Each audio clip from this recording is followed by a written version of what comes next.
Thank you for attendance tonight at this wonderful event, Avenue to Awareness. Tonight we'll go on a journey with a group of amazing young men and women who will not only share some personal experiences with mental health, but also some important messages around how we can take time to improve our own mental well-being.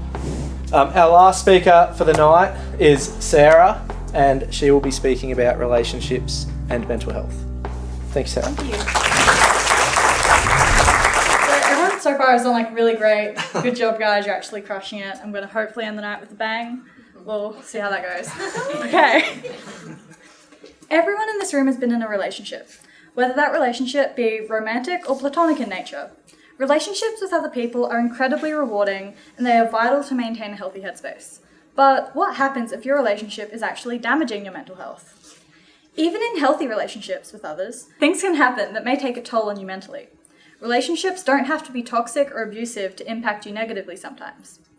Particularly amongst young people, venting can become something that negatively impacts relationships. Venting refers to the act of coming to someone with your personal problems. Venting can be a constructive way to let out a little steam after a long day, or maybe to get advice about an issue you're having. But like everything, it can sometimes be bad. If you're coming to someone continuously to vent, it can soon become too much for that person to handle. Discussing a hard day with a friend is very different to discussing more serious aspects of your mental health on a day-to-day basis. The person you're venting to can quickly become overwhelmed and may not know the best way to handle the information you're giving them. I myself have been in a situation where someone came to me with problems that were way out of my depth. Around February this year, my girlfriend started to come to me with a lot of incredibly serious personal problems. I knew she was diagnosed with chronic depression and PTSD, but we never had a true conversation about what that meant or how that would affect her. Discussions surrounding some very troubling topics became a near daily occurrence. After a while of this, it was starting to affect my own mental health.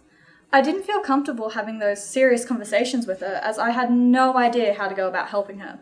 I wanted to help, but I didn't feel equipped to help her in a constructive way. Things eventually escalated to the point where I was concerned about her physical welfare. I then had to make a difficult decision.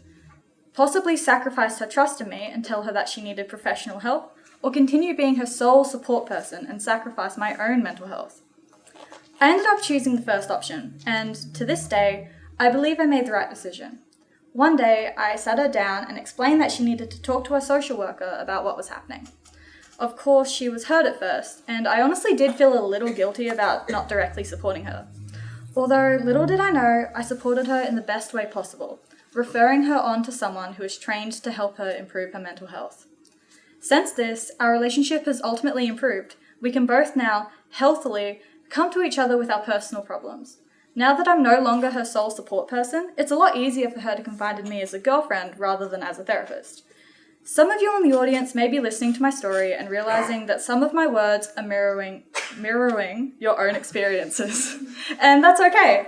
A lot of people feel overwhelmed with their friends' problems, and it can quickly build up to be a source of anxiety and ultimately negatively impact their own mental well-being. If you find yourself in a situation where you're someone's sole support person, but you don't feel equipped to handle that task, there's absolutely ways you can help them. Sometimes your friend or partner might just need a little bit of extra support.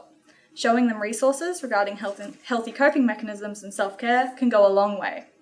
If you believe that someone needs help beyond a listening ear and some resources, it might be a good idea to discuss whether professional help is necessary for them.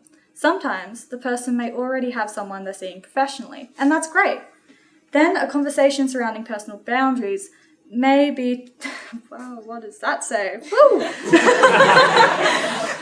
Then a conversation surrounding personal boundaries may be necessary. If you're sitting in the audience today, you're either a parent of someone here, or you're a teacher, you're a principal, you're possibly a counsellor, you could coach a sports team, and I'm so glad that you're here with us tonight. A great step that you guys could take to support your own young people in your community would be to provide us with the skills we need to be a responsible first point of contact for people in crisis. I know I've been to an event called Safe Talk, where they basically teach you of what to do if someone comes to you with information you're not quite sure how to handle. Going one step further, providing mental health first aid training for students is also something that many industry professionals view to be a great idea to teach a new generation of adults how to properly tackle mental health.